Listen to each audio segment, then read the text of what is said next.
نحمده ونصلي ونسلم على رسوله الكريم اما بعد فاعوذ بالله من الشيطان الرجيم بسم الله الرحمن الرحيم قال الله تبارك وتعالى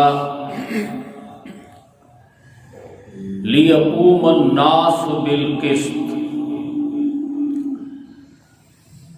لِيُظْهِرَهُ عَلَى الدِّينِ كُلِّهِ وقال الله تبارك وتعالى الرحمن الرحیم مالک یوم الدین صدق اللہ العظیم وصدق رسولہ النبی الکریم الامین۔ انتہائی قابل صد احترام محترم معزز سامعین و حاضرین،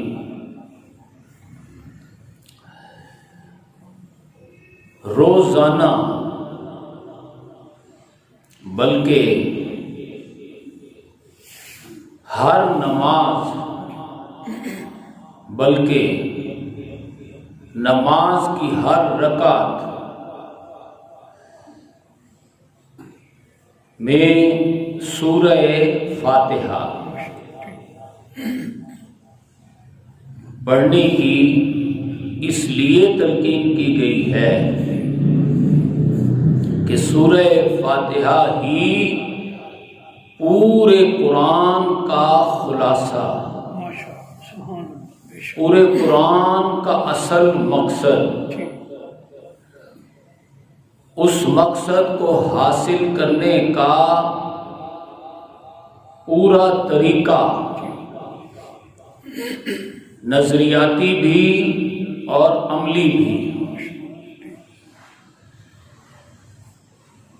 تو اس اعتبار سے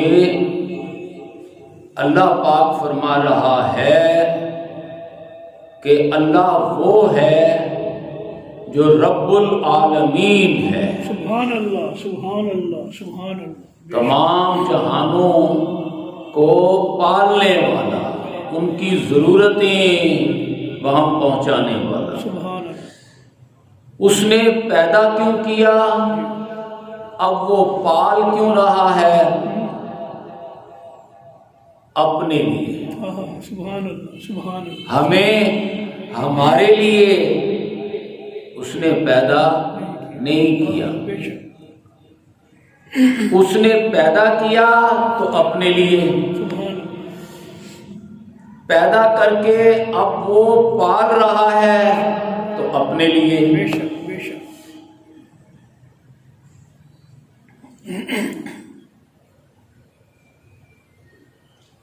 کنت کنزن مخفین، اے میرے محبوب ایک وقت تھا جبکہ میں حسن و جمال کا ایک چھپا ہوا خزانہ تھا۔ سبحان اللہ سبحان اللہ سبحان اللہ، بے شک، کیا بات۔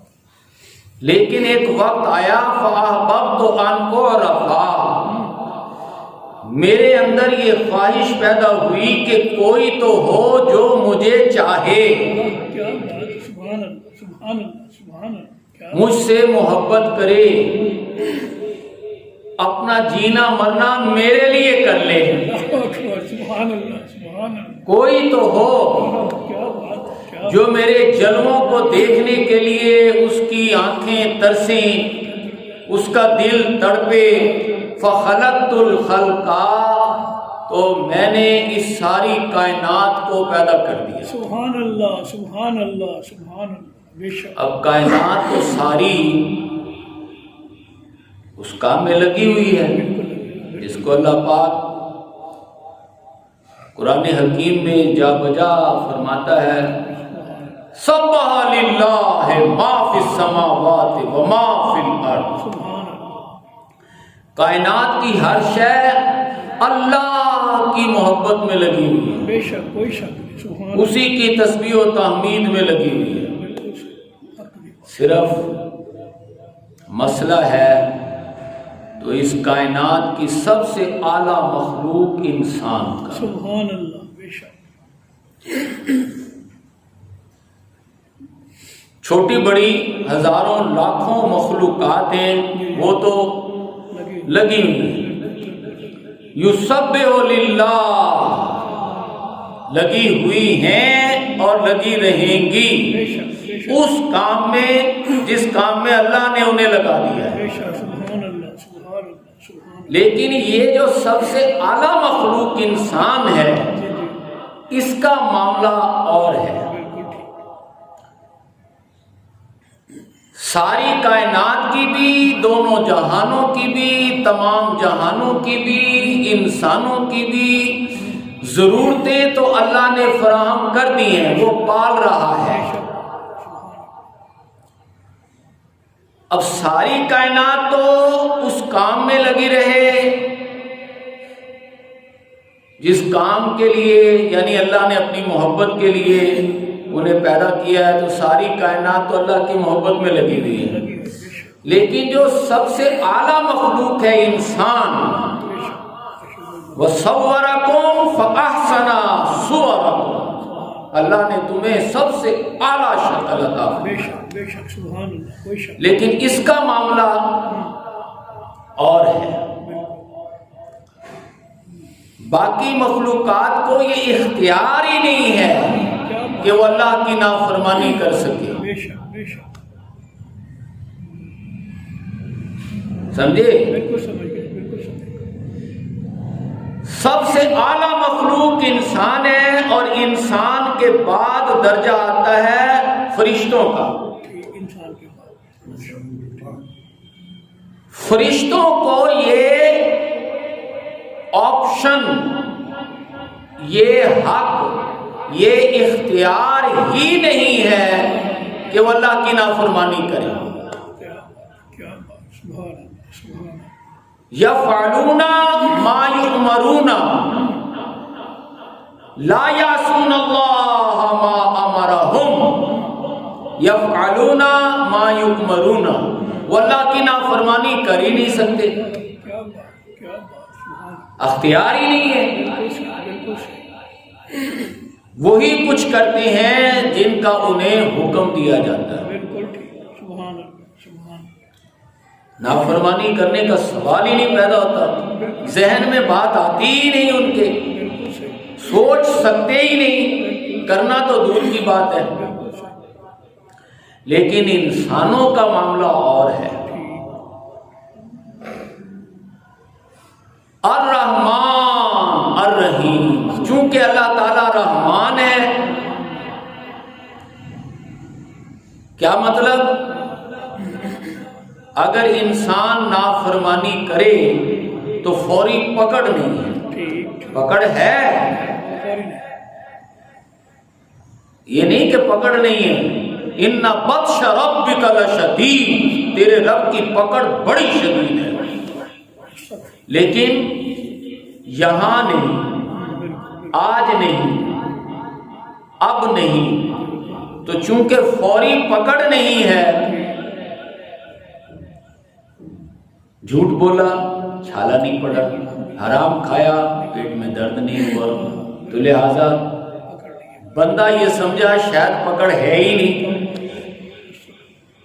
پکڑ اس لیے نہیں رہا کہ وہ رحمان ہے، یہاں اس کی رحمت غالب ہے، وہ ڈھیل دے رہا ہے، وہ موقع دے رہا ہے انبیاء کرام کو، صدیقین اعظام کو، شہدائے کرام کو، صلحائے کرام کو، بزرگان دین کو بھیج رہا ہے، بتا رہا ہے، سمجھا رہا ہے، موقع دے رہا ہے کہ سمجھ جاؤ،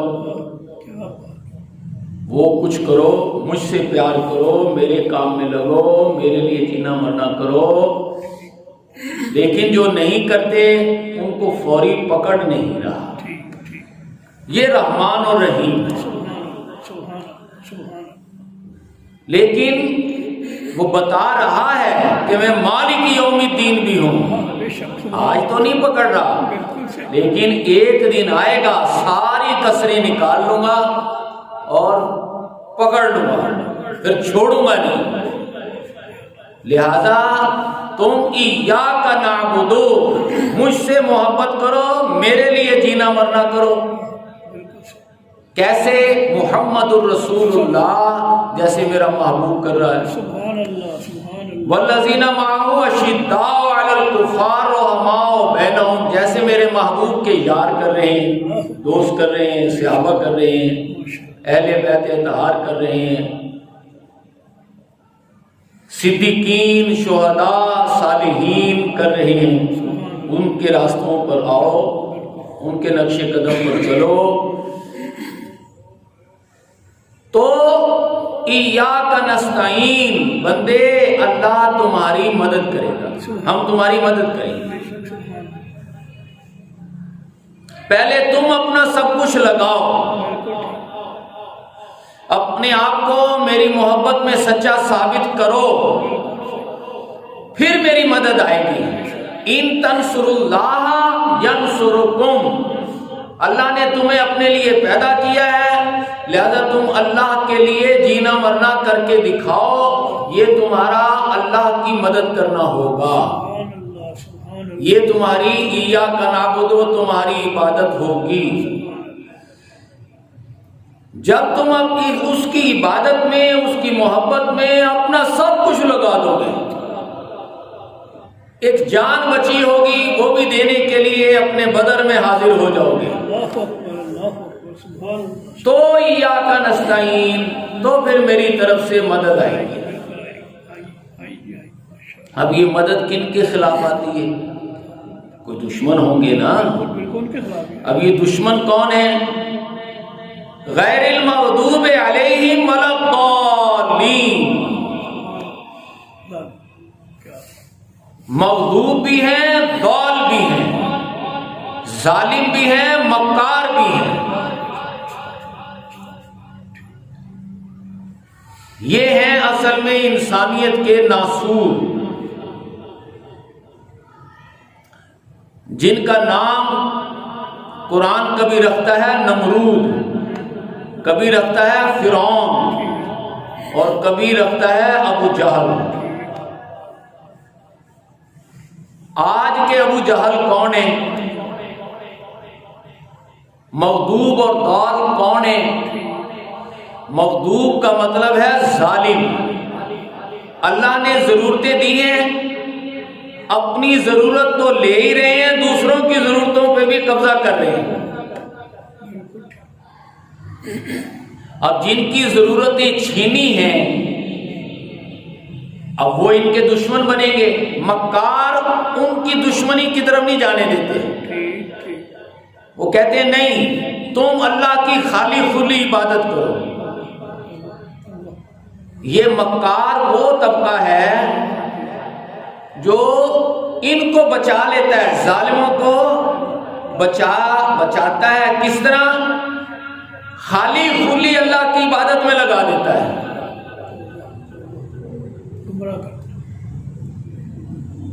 عبادت تو یہ ہے کہ جو انہوں نے حق چھینا ہے، ظالم حق چھین رہا ہے، لِيَقُومَ النَّاسُ بِالْقِسْطِ، تم انصاف قائم کرو۔ حضرت صدیق اکبر رضی اللہ تعالیٰ عنہ نے جب خلیفہ بنے اور آپ نے پہلا خطبہ دیا تو کیا فرمایا؟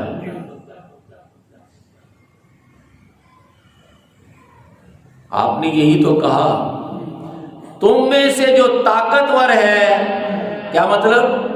جو دوسروں کا حق چھینے گا، میرے نزدیک کمزور ہے، جب تک کہ اسے کمزوروں کا حق چھین کر کمزوروں کا نہ دے دوں، اور جو کمزور ہے وہ میرے نزدیک طاقتور ہے، تسلی رکھے۔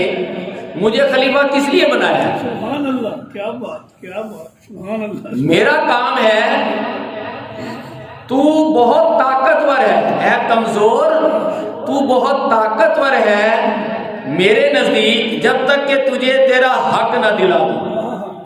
بات ہے، سبحان اللہ، کیا بات، کیا بات، بہت اچھا۔ اسلام دین اس چیز کا نام ہے، اس نظام کو برپا کرنے کے لیے ہی نماز ہے۔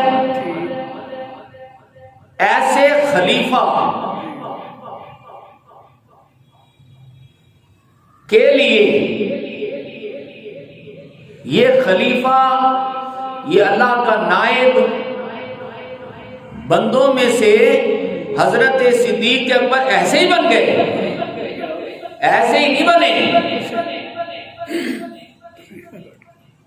پچھلے جمعہ ہماری گفتگو کا یہی موضوع تھا نا،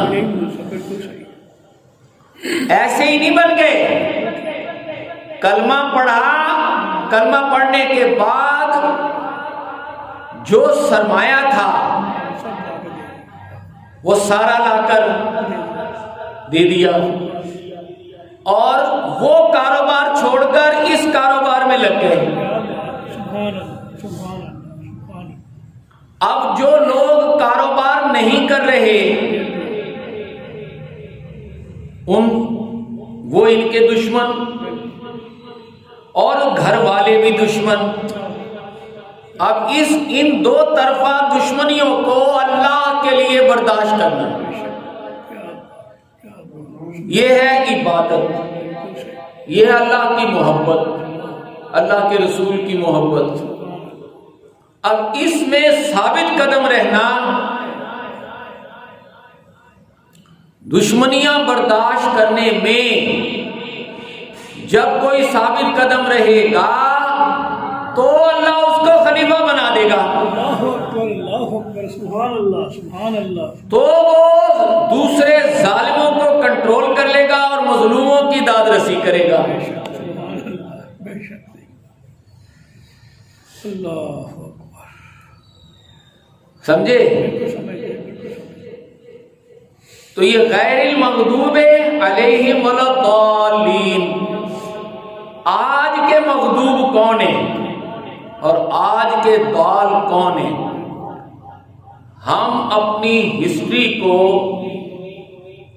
شروع کرتے ہیں قیام پاکستان سے،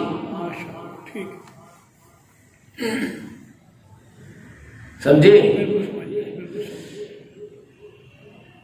حضرت علامہ اقبال نے، ان سے پہلے سر سید احمد خان نے اور بزرگوں نے ہمیں بتایا،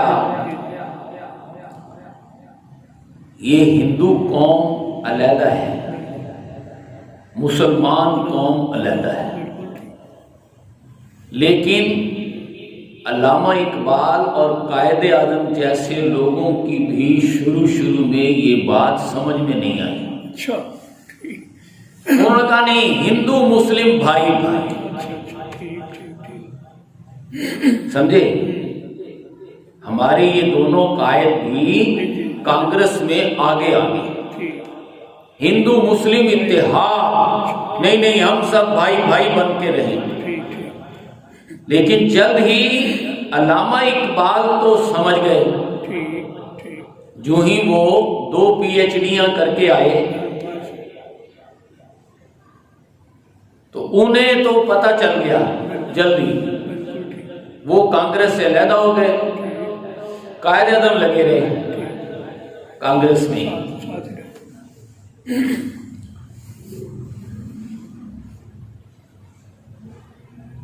اتنے میں کیا ہوا، برطانیہ میں ڈیموکریسی آ گئی، جمہوریت۔ تو یہ برِ صغیر ہندوستان بھی برطانیہ ہی کی کالونی تھی، یعنی ان کا وائسرائے ہوتا تھا یہاں، ان کا گورنر جنرل ہوتا تھا، حکومت برطانیہ کا، ملکہ وکٹوریہ کا۔ تو انہوں نے یہاں پر بھی ڈیموکریسی چلا دی، انتخابات ہوئے۔ اب ہندو اکثریت میں تھے، ایک چھوٹے سے کونسلر سے لے کر MPA MNA وزراء صدر سب وہ بن گئے۔ اب انہوں نے ظلم و ستم شروع کر دیے۔ اب مسلمانوں کی آنکھیں کھلی کہ یہ کیا ہوا۔ علامہ اقبال جیسے لوگ علماء سمجھا رہے تھے لیکن سمجھ نہیں آتی تھی بات، لیکن جب کونسلر وہ بن گئے، ٹاؤن ناظم وہ بن گئے، ایم پی اے وہ بن گئے، ایم این اے وہ بن گئے، وزیر وہ بن، کیونکہ وہ اکثریت میں، تو تب سمجھ آئی کہ ہندو اور قوم ہے، مسلمان اور قوم ہے۔ سمجھے؟ بالکل سمجھے۔ اس چیز کو دیکھ کر علامہ اقبال جو ہیں وہ تو ظاہر ہے تن من دھن سے ڈٹ گئے ہندوؤں اور انگریزوں اور سکھوں کے مقابلے کے لیے، اور قائد اعظم جو ہیں محمد علی جناح وہ یہاں سے سب کچھ بیچ باچ چھوڑ چھاڑ وہ چلے گئے انگلینڈ، کہنے لگے میں وہاں کاروبار کرتا ہوں، اپنا کام چلاتا ہوں، وکالت کرتا ہوں، میرے لیے وہاں بڑے مواقع ہیں، جیسے کہ آج کل بھی لوگ جاتے ہیں۔ لیکن علامہ اقبال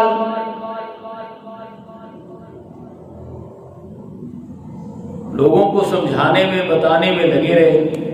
بالآخر شیخ الہند حضرت علامہ اقبال کے پاس تشریف لائے اور انہوں نے کہا اقبال تو اپنے ساتھ وہ جو چلا گیا ہے نا محمد علی جناح، اس کو لے کر واپس پاکستان بننا ہے۔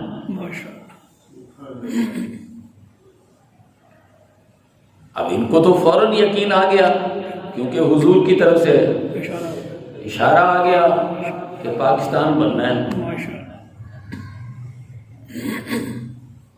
لوگوں کی آنکھیں کھولنے کے لیے ہم نے یہ انتخابات کرائے ہیں۔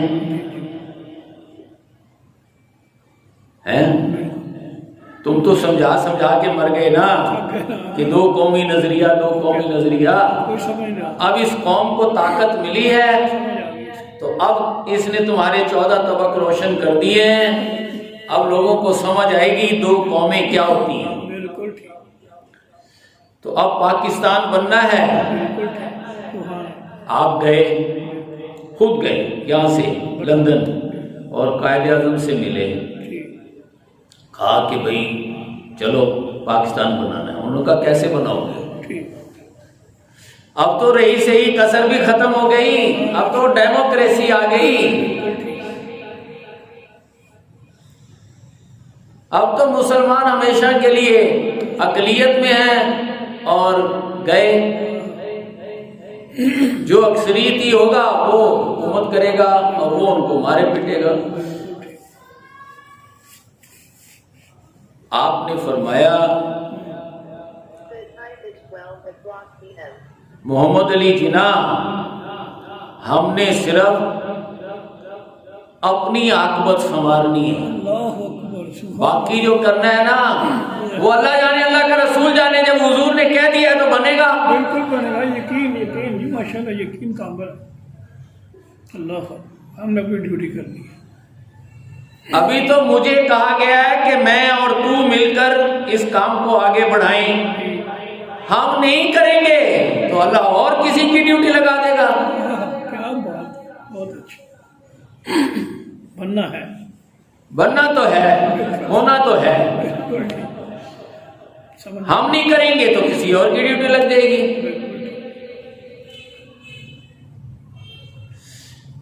خیر قائد اعظم کو یہ بات سمجھ آ گئی، کہنے لگے ٹھیک ہے۔ انہوں نے کہا میں نے تمہیں تھوڑے بنانا ہے، ہم نے تو اپنی عاقبت سنوارنی ہے، بنائیں گے بنانے والے اور بننا ہے۔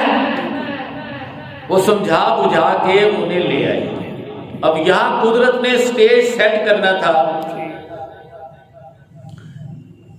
لوگوں میں عشق رسول جذبہ، کیا بات، کیونکہ مسلمانوں میں تبدیلی جو آتی ہے نا، حالات کو بدلنا، وہ جتنا وہ حضور کے قریب ہوں گے اتنا ہی وہ ان کا کردار درست ہوگا، اتنا ہی اللہ کے وہ محبوب ہوں گے، اتنا ہی اللہ ان کی مدد کرے گا۔ اللہ اپنے محبوب کے ساتھ کے سبحان اللہ۔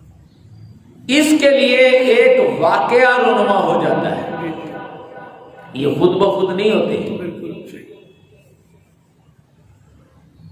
واللہ اسرع مکرا، سب سے زیادہ تیز اور خفیہ تدبیر اللہ فرماتا ہے۔ ایک تو ہم اپنی سوچ سمجھ کے مطابق چل رہے ہوتے ہیں نا، ایک اللہ کی پلاننگ چل رہی ہوتی ہے۔ اللہ اکبر، سبحان اللہ، کیا شان۔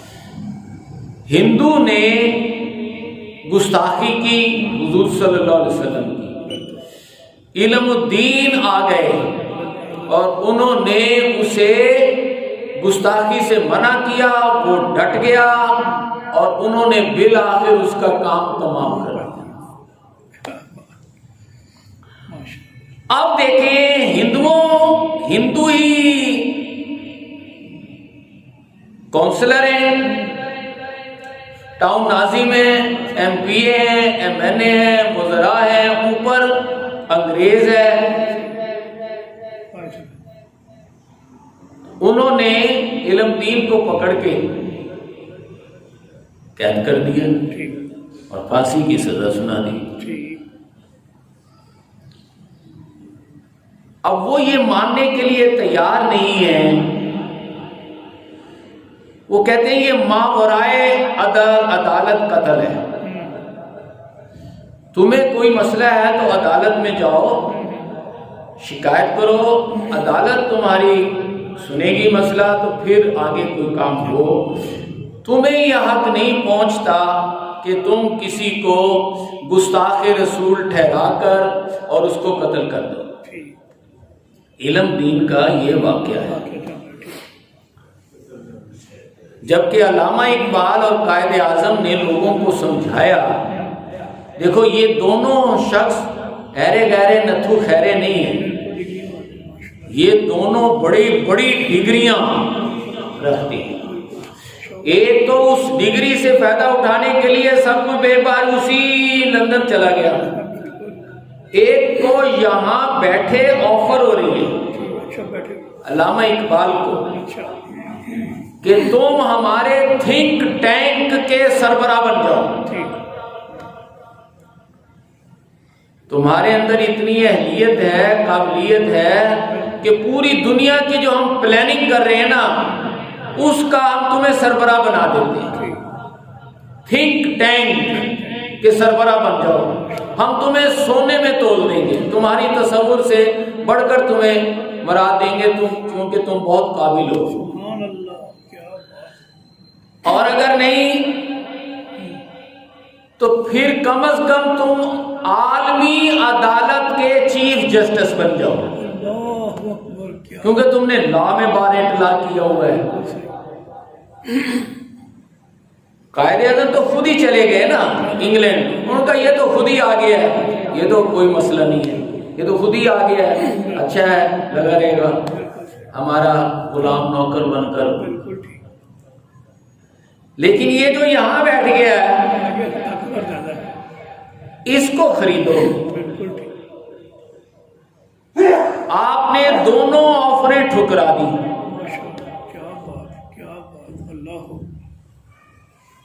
سمجھے؟ کیونکہ آپ سمجھتے تھے یہ ہندو بھی مغضوب ہیں، ضال ہیں، اور یہ انگریز بھی مغضوب اور ضال ہیں، یہ تو ظالم ہے، میں نے تو ان کی مخالفت کرنی ہے، یہ مجھے پٹو ڈال رہے ہیں، مجھے خرید رہے ہیں۔ لہذا جب وہ علم دین کا واقعہ آیا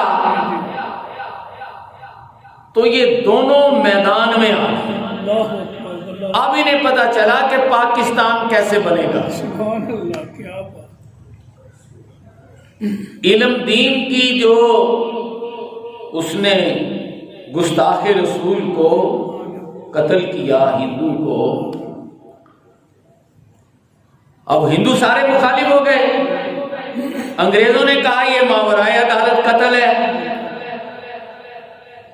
انہیں کوئی تکلیف تھی، کوئی بات تھی تو عدالتوں میں جاتا، آتا، درخواست دیتا، عدالت کا کام ہے یہ کہ کسی کو پکڑے، سزا دے۔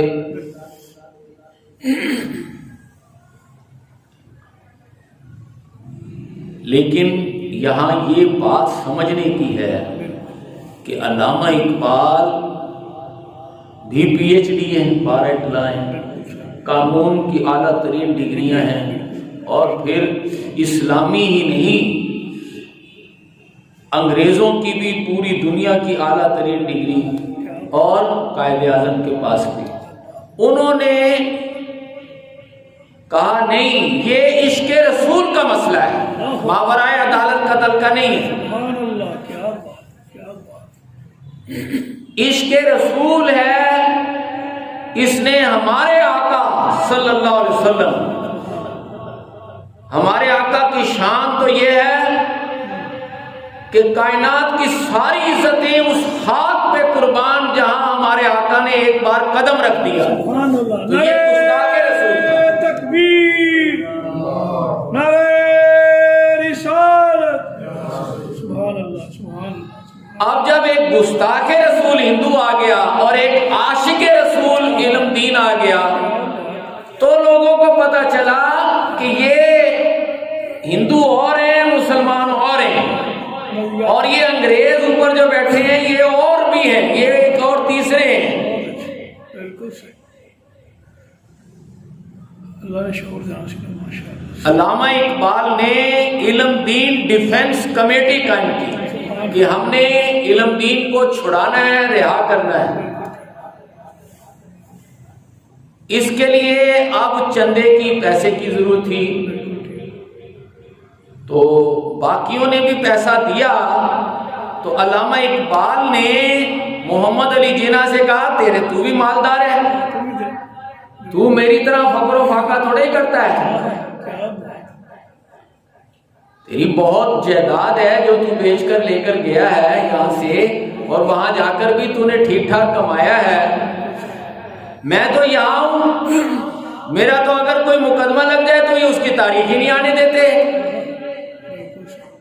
میں تو فقر و فاقے سے گزارا کرتا ہوں، تیرے پاس تو پیسہ ہے۔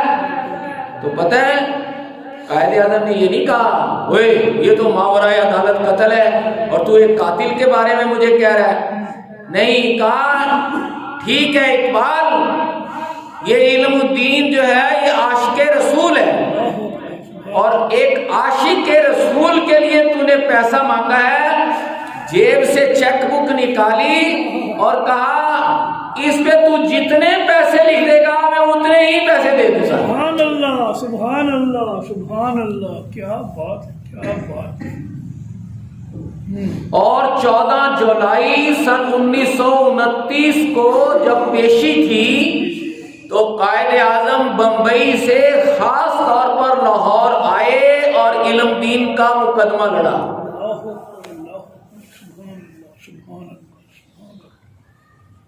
ایک طرف عدالت میں مقدمہ لڑا، دوسری طرف عوام الناس کو سمجھایا کہ آج کے مغضوب اور ضال یہ ہیں، ظالم اور مکار یہ ہیں، اور ان کے خلاف جد و جہد کرنا، علم دین کا ساتھ دینا، اپنے لیے علیحدہ وطن کے لیے کوشش کرنا، یہ اصل کام ہے۔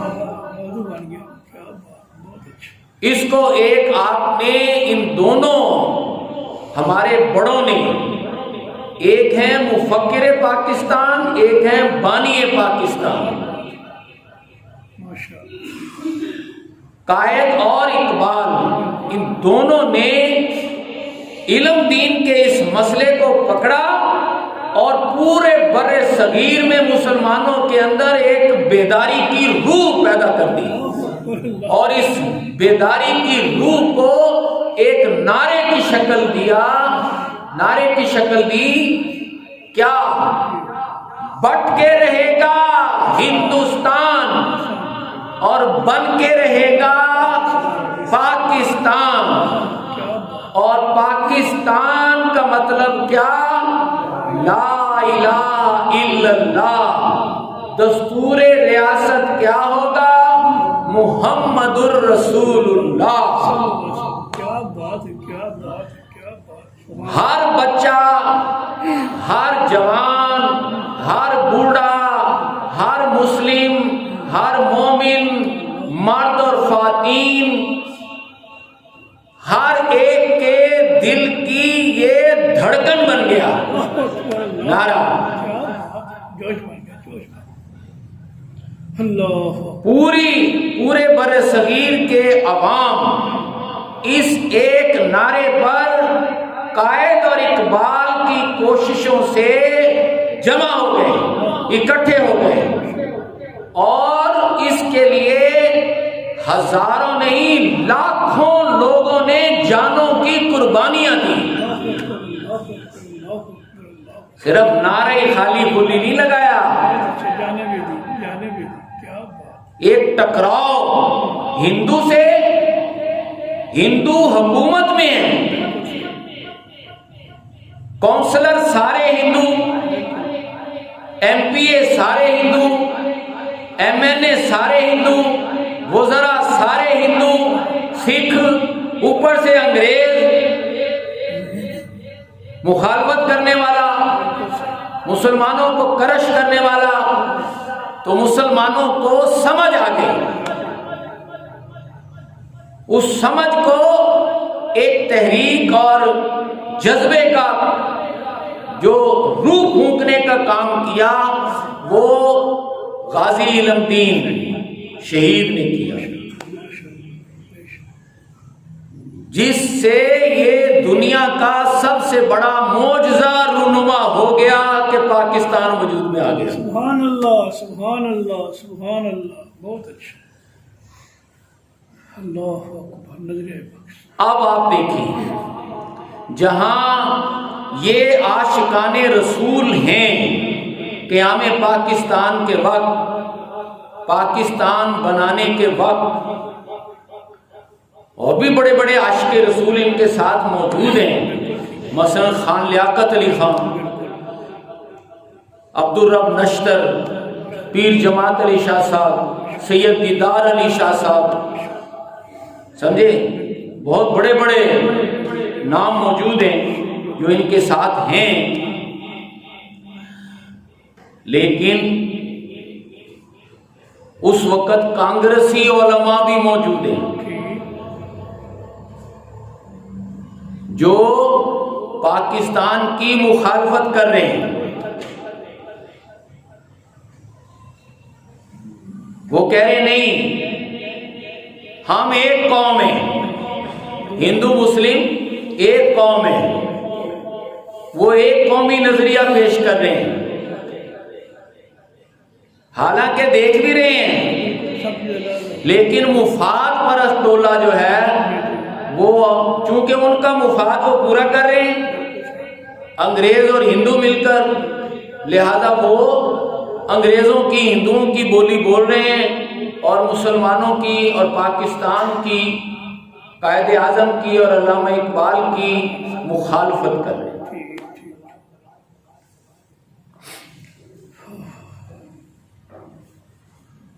پاکستان غازی علم الدین شہید کی وہ جو شہادت ہے، اور وہ جو آپ نے عشق رسول میں آ کر جو ایک جذبے میں آ کر ہندو کو واصل جہنم کیا، وہ سبب بن گیا. اور قائد اقبال جیسے عاشقان رسول نے آگے بڑھ کر جب غازی علم الدین شہید کو شہید کر دیا گیا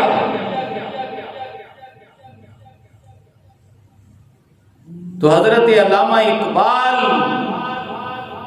نے کہا کہ ہم اس عاشق رسول کو سلام پیش کریں گے، عزت کے ساتھ، بڑے وقار کے ساتھ، شایان شان طریقے سے اس کو لا کر میاں والی میں پھانسی دی گئی تھی، لا کر لاہور میں میانی صاحب میں لا کر ہم بڑی عزت و احترام کے ساتھ سپرد خاک کریں گے۔ اس وقت کے گورنر نے، لاہور کے گورنر نے مخالفت کی، انگریز نہیں چاہتے تھے، انگریزوں کی سے دشمنی اور ٹکر لے کر مخالفت کر کے تو ان دونوں نے سکھوں کی، ہندوؤں کی، انگریزوں کی اور پورے عالمی اسلام میں بھی انہوں نے اپنے ٹاؤٹ بٹھائے ہوئے تھے۔ مسلمان حکمران بھی مخالف ہو گئے قائد اور اقبال کے، ان کا پوری دنیا مخالف ہو جائے، ہم نے علم دین کا ساتھ دینا ہے، اور پاکستان کا مطلب کیا؟ لا الہ الا اللہ، پاکستان بنانا ہے۔ اب جہاں ایسے عاشقان رسول موجود ہیں، وہاں اس وقت کے جو مغضوب اور ضال ہیں، ظالم اور مکار ہیں، مسلمانوں کے جو غدار ہیں، صدیوں سے غداریاں کرتے ہوئے آئے ہیں، ان میں سے بھی ایک دو کا ہم آپ کو بتاتے ہیں کہ جہاں ایسے عاشقان رسول ہیں تو ایسے غداران مصطفیٰ بھی ہیں۔ ملک فیروز خان نون، جو بعد میں پاکستان بننے کے بعد انگریزوں نے زبردستی، انہوں نے اپنے اس ٹاؤٹ کو وزیر اعظم بنوایا پاکستان۔ یہ وہ شخص ہے، یہ دوغلا، یہ منافق، یہ غدار، ایسے اور بھی بہت سے غدار لوگ ہیں، مکار، ان کو قرآن کہتا ہے ضال۔ تالے مند رحمت اللہ علیہ، جو ان کے غازی علم دین کے والد ہیں، رائے محمد کمال، انہوں نے ناموس رسالت کے ساتھ شہید ایک کتاب لکھی ہے، اس میں وہ کہتے ہیں علم دین کے جو والد ہیں تالے مند رحمت اللہ علیہ، وہ گئے اس کے پاس، ملک فیروز خان نون کے پاس، کہ تو وائسرائے ہند کی جو کونسل ہے اس کا تو چہیتا ممبر ہے، لاڈلا چہیتا ان کا، کیونکہ تو ہے تو غداری، لیکن اس مسئلے پر کہ میرے بیٹے کی تمام اپیلیں مسترد ہو چکی ہیں اور عدالتوں نے اسے پھانسی کا آرڈر کر دیا ہے، تو وائسرائے سے سفارش کر کہ وہ میرے بیٹے علم دین کو چھوڑ دے، سزا نہ دے۔ اس کو جب پتہ چلا، وہ پہلے نہیں جانتا تھا، اس کو جب پتہ چلا اوئے یہ تالے مند، یہ علم دین کا باب ہے، اس نے جوتا بھی نہیں پہنا اور اٹھا اس کو پکڑ کے دفتر سے باہر لے گیا۔ اس نے کہا بابا یہاں مت آنا، مجھ سے کوئی بات نہ کر، انگریز ناراض ہو جائے گا۔ ایسے غدار بھی موجود ہوتے ہیں، یہ ہیں مغدور، ایسے لوگ بیچ میں شامل رہے، حکومتوں میں بھی آ گئے، مفاد پرست۔ دیکھیں نا، ہم جو پڑھ رہے ہیں کہ عاشقان رسول جو ایاک نعبد کے راستے پر چلیں، وہ تو مغضوبوں اور ضالوں کی مخالفت کرتے ہیں، جیسا کہ قائد اور اقبال مخالفت کر رہے ہیں، نہ صرف انگریزوں کی، نہ صرف ہندوؤں کی، نہ صرف سکھوں کی، نہ صرف عالم اسلام میں جو ٹاؤٹ ان کے حکمران ہیں ان کی مخالفت کر رہے ہیں، بلکہ اندر سے یہ جو منافق ہیں، مفاد پر ضال، ملک فیروز خان جیسے، ان کی بھی دشمنیاں مول لے رہے ہیں، ان کی مخالفت کر رہے ہیں، اور ان کی مخالفت کے باوجود انہوں نے مسلمانوں میں ایک روح پھونک دی، جس کے نتیجے میں پارٹیشن کے لیے الیکشن ہوئے۔ ہاں، باوجود اس کے کہ ہندو کونسلر، ہندو ایم پی اے، ہندو ایم این اے، ہندو وزراء، اوپر سے انگریز حکمران، لیکن غازی علم دین کی شہادت نے اور قائد اور اقبال کی کوششوں نے مسلمانوں میں ایک آزادی کی روح بھر دی۔ سبحان اللہ، سبحان اللہ، کیا بات، کیا بات، بہت اچھا، عشق رسول کی، جس سے کہ یہ پاکستان وجود میں آ گیا۔ لیکن یہ جو غدار تھے یہ بڑے بڑے عہدوں پر بیٹھ گئے، یہ ملک فیروز خان نون جیسے، انہوں نے سب سے پہلے قائد اعظم رحمت اللہ علیہ کو، وہ بیمار ہوئے، انہیں ایک ایمبولنس میں ڈالا گیا اور اس کے دھوئیں سے دم گھٹ کر ان کو مار دیا گیا۔ غدار اکٹھے ہو گئے نا وہ آگے حکومت میں، اس جیسے اور بھی غدار ہیں نا وہ آگے، ایک دو جو اور ان کے ساتھی تھے، خان لیاقت علی خان، ان کو شہید کر دیا گیا، عبدالرب نشتر ان کو شہید کر دیا گیا۔ یہ ادھر غداروں کا جو ٹولہ ہے، حکومت ایسے ہی نہیں بن گئی، پاکستان تو بن گیا، وہ تو عوام کے ووٹوں سے بن گیا، لیکن حکومت عوام کے ووٹوں سے تھوڑے ہی بنی، وہ تو آج تک نہیں بنی، سمجھے؟ آج بھی جو حکومت بنتی ہے وہ ساز باز سے بنتی ہے، ایسے ہی غداروں کے ٹولے جو ہیں وہ مسلط ہیں۔ یہ آج کے مغضوب اور ضال اور حق اور باطل کی جنگ اس طرح جاری ہے۔ اللہ پاک ہمیں عاشقان مصطفیٰ کا ساتھ دینے اور غداران مصطفیٰ جو یزیدی ٹولہ ہے اس کے مقابلے میں حسینی کردار ادا کرنے کی توفیق عطا فرمائے۔ آمین ثم آمین۔